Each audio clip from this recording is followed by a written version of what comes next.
Perkenalkan, nama saya Yohanes Redi Kartiko dengan NPM G1C020008. Baiklah, di sini saya akan menjelaskan tugas kedua saya, mata kuliah Metalurgi Fisik, kelas B. Baiklah, untuk tugas kedua A ini saya akan menjelaskan bagaimana caranya memberi indeks Miller pada arah laktif atau kristal. Baiklah, di sini sebelumnya saya sudah membuat satu soal atau satu contoh di mana di soal ini kita disuruh untuk menentukan indeks Miller bagi arah panah merah dalam PM. Baiklah, di sini kita lihat bahwa dalam menyelesaikan soal untuk menentukan indeks Miller, kita terlebih dahulu harus mengerti bahwa dalam suatu persegi ini untuk menentukan indeks Miller terdapat 3 sumbu, yaitu X, Y, dan Z, di mana ketiga sumbu ini akan membantu kita untuk menentukan indeks Miller bagi arah panah merah atau PM ini. Baiklah, langsung saja kita ke langkah-langkahnya. Yang pertama, langkah yang pertama kita membuat dulu rute panah biru PB. Nah, di sini saya sudah membuat rute panah birunya dari titik awal atau 0 ke titik 1, selanjutnya ke titik 2 dan ke titik 3. Baiklah, yang kedua adalah kita harus menghitung indeks pada arah masing-masing panah biru atau PB. Jadi di sini kita harus menghitung indeks pada arah panah biru 1, panah biru 2, panah biru 3. Baiklah, langsung saja kita mulai. Pada panah biru 1 ini atau panah biru titik 1, kita mulai dari titik pusat, atau titik pusat di sini, di mana kita akan mendapatkan X0 sama dengan 0 dan Y0 sama dengan 0 dan Z0 adalah 0, dan berakhir di titik 1. Berarti dari titik pusat sini berakhir di titik 1 sesuai arah panah ini. Maka kita akan mendapatkan X1 sama dengan 0 karena arah panahnya tidak mengarah ke sumbu X melainkan ke sumbu Y. Y1 sama dengan 1 karena arah panahnya berlari itu mengarah pada sumbu Y. Dan Z1 sama dengan 0 karena arah panahnya tidak ke sumbu Z. Setelah kita mengetahui titik awal dan titik akhir dari panah, selanjutnya kita kurangkan, di mana Y1 dikurangi X1 dikurang X0 sama dengan 0 dikurang 0 sama dengan 0. Setelah itu Y1 dikurang Y0 sama dengan 1 dikurang 0 sama dengan 1. Selanjutnya Z1 dikurang Z0 sama dengan 0 dikurang 0 sama dengan 0. Dan hasilnya kita akan mendapatkan untuk sumbu X sama dengan 0, Y sama dengan 1, dan Z sama dengan 0 atau 0, 1, 0. Ini merupakan indeks arah untuk panah biru 1. Selanjutnya untuk panah biru 2 dimulai dari titik 1 sini, dan kita asumsikan pandangan kita bahwa titik 1 ini sebagai titik start atau titik awal kita memulai. Jadi kita akan mendapatkan X1 sama dengan 0, Y1 sama dengan 0, dan Z1 sama dengan 0. Dan diketahui dari titik mulai titik 1 ini dia berakhir ke titik 2, maka kita akan mendapatkan X2 sama dengan 1 karena dia searah dengan sumbu X. Y1 sama dengan Y2 sama dengan 0 karena dia tidak ke sumbu Y, maka hanya ke sumbu Z. Dan Z2 sama dengan 0 ya karena panahnya tidak mengarah ke sumbu Z. Selanjutnya, setelah kita mengetahui titik awal dan titik akhir panah 2 ini, selanjutnya kita kurangkan, kita akan mendapatkan X2 dikurang X1 sama dengan 1 dikurang 0 sama dengan 1, Y2 dikurang Y1 sama dengan 0 dikurang 0 sama dengan 0, dan Z2 dikurang Z1 sama dengan 0 dikurang 0 sama dengan 0. Dan hasilnya kita akan mendapatkan untuk X sama dengan 1, Y sama dengan 0, dan Z sama dengan 0, atau Y0 atau 1, 0, 0 merupakan indeks arah untuk panah biru 2. Selanjutnya kita ke panah biru 3. Kita mulai lagi dari titik 2 sebagai titik awal. Kita pandang lagi bahwa titik 2 ini sebagai titik awal. Sebagai titik awal untuk kita start atau mulai, dimana kita akan mendapatkan X2 sama dengan 0, Y2 sama dengan 0, dan Z2 sama dengan 0. Dan panah ini berakhir di titik 3, maka kita akan mendapatkan X3 sama dengan 0 karena dia tidak mengarah ke sumbu X, Y3 sama dengan 0 karena tidak mengarah ke sumbu Y, itu panah 3-nya, dan Z3 sama dengan 1 karena panah yang 3 ini mengarah ke Z.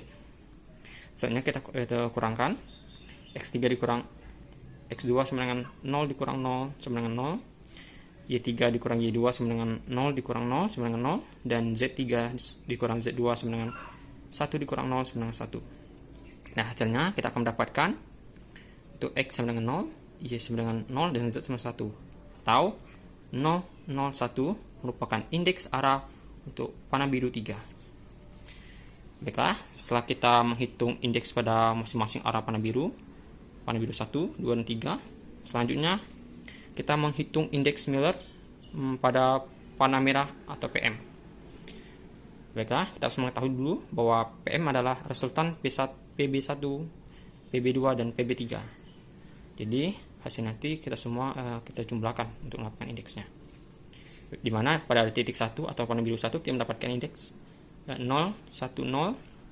Di titik 2 kita mendapatkan indeks 1, 0, 0. Dan di titik 3 kita mendapatkan indeks 0, 0, 1. Baiklah, jika pangkal panah merah 0, 0, 0 ditranslasikan ke ujung panah merah sebesar, maksudnya di sini jika pangkal panah merah di sini ditranslasikan ke ujung ke sini di titik 3, maka akan mendapatkan hasil sebesar bergerak ke arah Y sebesar 1 seperti ini, bergerak ke arah Y sebesar 1, bergerak ke kanan 1 satuan ya. Selanjutnya bergerak ke arah X sebesar 1 satuan sini, bergerak ke arah X ya sebesar satuan, bergerak ke depan 1 satuan, bergerak ke arah Z sebesar 1 satuan sini, ke arah Z ke arah atas 1 satuan, dalam kurung bergerak ke atas 1 satuan. Maka kita akan mendapatkan indeks Miller untuk arah panah merah adalah 1, 1, 1. Seperti itu. Baiklah, untuk tugas 2B, di sini saya akan membayangkan gambar bidang kristal pada gambar keempat dengan indeks Miller 110, pada gambar kelima dengan indeks Miller 101, pada gambar ke-6 dengan indeks Miller 011, dan pada gambar ke-7 dengan indeks Miller 111, pada gambar ke-8 dengan indeks Miller 111, dan juga pada gambar ke-9 dengan indeks Miller 111. Baiklah, di sini saya akan membayangkan pada gambar 4 dengan bidang kristal dengan indeks 110, di mana pada gambar ini, pada gambar 4 ini saya membayangkan bahwa bidang 110 adalah bidang yang berada di tengah-tengah dengan posisi menyerong ke samping sejauh 1 langkah ke arah X dan 1 langkah ke arah Y positif. Di sini membayangkan bahwa posisi ini berada di tengah-tengah kita dengan posisi menyerong sejauh 1 langkah ke arah X ini dan 1 langkah ke arah Y positif ini. Selanjutnya, saya membayangkan lagi bahwa bidang 110 adalah bidang yang menghalangi kita untuk bergerak ke arah depan, ke arah depan sini, dan ke arah kiri, juga menghalangi atau mempersulit kita untuk bergerak ke arah atas atau ke bawah. Di sini kita lihat bahwa dengan adanya bidang ini tidak bisa ke arah depan ataupun ke arah samping kiri. Dan juga dengan ada bidang ini dapat menghalangi atau juga mempersulit kita ketika kita ingin bergerak ke atas dan ke bawah, karena pada bidang atas dan bawah sudah dibagi menjadi setengah. Jadi akan menghalangi kita atau mempersulit kita ketika bergerak ke arah atas dan ke bawah. Dan juga saya membayangkan lagi bahwa bidang 110 adalah bidang yang tidak akan menghalangi arah gerak kita ketika kita bergerak ke kanan atau mundur ke belakang. Di sini bahwa adanya bidang tengah ini tidak menghalangi kita ketika kita ingin bergerak ke arah kanan sini dan mundur ke belakang. Selanjutnya pada gambar 5, bidang kristal dengan indeks 101. Di sini saya membayangkan bahwa pada gambar 5 dengan bidang indeks Miller 101 adalah bidang yang berada di tengah-tengah yang berbentuk menyerupai jajar genjang sejauh 1 langkah ke arah X dan 1 langkah ke arah Z. Sini kita lihat ya, 1 langkah ke arah X sini dan Z ke atas sini. Juga saya membayangkan lagi bahwa bidang 101 adalah bidang yang menghalangi kita untuk bergerak ke depan dan ke bawah, dan juga menghalangi atau mempersulit kita untuk bergerak ke kanan atau kiri. Sini kita lihat pada bidang ini yang bentuk jajar genjang yang berada tengah-tengah ini menghalangi kita ketika kita ingin bergerak ke depan ataupun ke bawah, dan juga akan menghalangi dan mempersulit kita ketika kita ingin bergerak ke samping kanan dan samping kiri. Dan juga saya membayangkan lagi bahwa bidang 101 adalah bidang yang tidak menghalangi kita untuk bergerak ke arah atas dan mundur ke belakang. Pada gambar ke-6, bidang kristal dengan indeks 011, di mana saya membayangkan pada gambar ke-6 ini dengan bidang indeks similar 011 adalah bidang yang berada di tengah-tengah, yang berada di tengah kita seperti ini, dengan posisi menyerong ke bawah dan ke atas kita sejauh 1 langkah ke arah Y positif dan 1 langkah ke arah Z. Kita lihat ya, di sini merupakan titik awal, dia 1 langkah ke arah Y positif dan 1 langkah ke Z. Sini dia memotong di tengah-tengah. Dan juga saya membayangkan bahwa pada bidang ini adalah bidang yang akan menghalangi atau mempersulit kita untuk bergerak ke depan dan ke belakang, dan akan menghalangi kita untuk bergerak ke atas dan ke kanan atau ke bawah dan ke kiri. Jadi di sini saya membayangkan bahwa ketika ada bidang ini di tengah-tengah akan mempersulit atau menghalangi kita ketika kita ingin ke depan dan ke belakang. Dan jika kita berada posisi sini, dia akan menghalangi kita untuk bergerak ke atas dan ke samping kanan, atau jika kita pada posisi ini, dia akan menghalangi kita untuk bergerak ke samping kiri dan ke bawah, seperti itu. Dan juga pada bidang 011 adalah bidang yang tidak menghalangi kita ketika kita bergerak ke atas dan ke kanan atau ke kiri dan ke bawah, seperti yang sudah dijelaskan tadi, bahwa ketika kita posisi kita di sini, dia akan menghalangi kita pada posisi seperti ini. Ketika kita berada posisi di sini, dia akan menghalangi kita pada posisi seperti ini. Tapi untuk posisi depan dan belakang akan selalu menghalangi kita.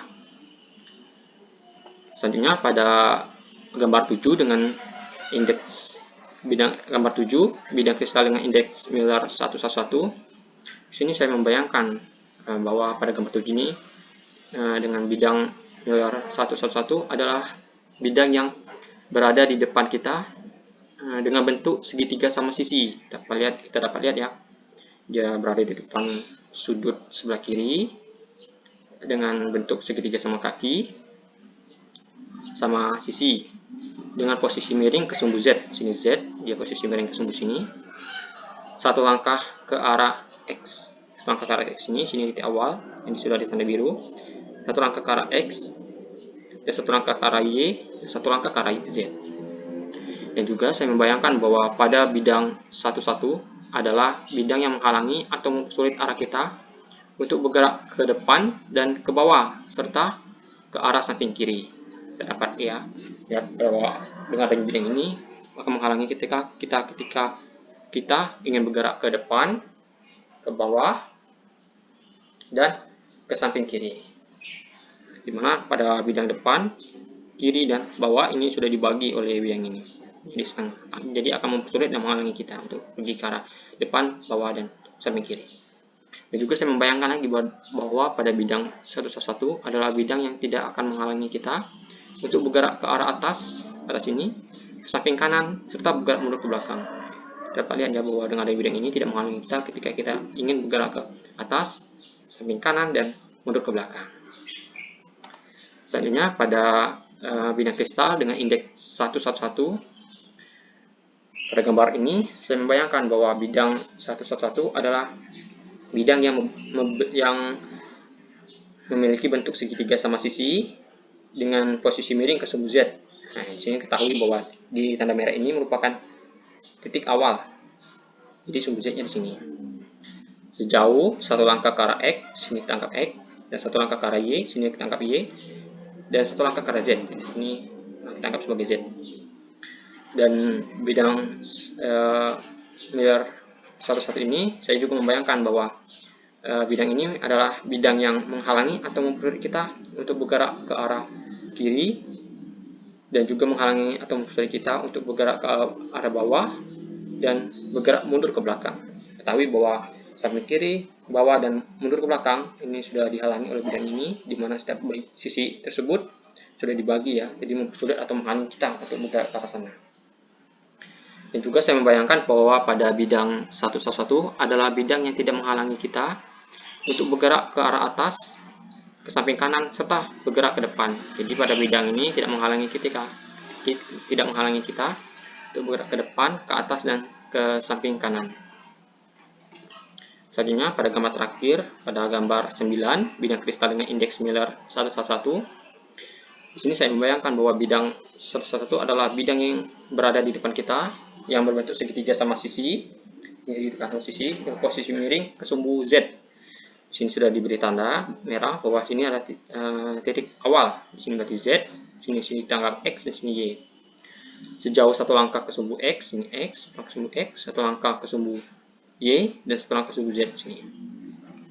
Dan juga saya membayangkan bahwa bidang 111 adalah bidang yang menghalangi atau mempersulit kita untuk bergerak ke arah depan sini, samping kanan, dan serta ke bawah. Karena dapat kita lihat bahwa segitiga sama sisi ini sudah membagi sisi depan, samping kanan, dan bawah kita. Jadi ketika kita ingin bergerak, kita akan dihalangi karena semua sisinya sudah dibagi menjadi setengah seperti ini.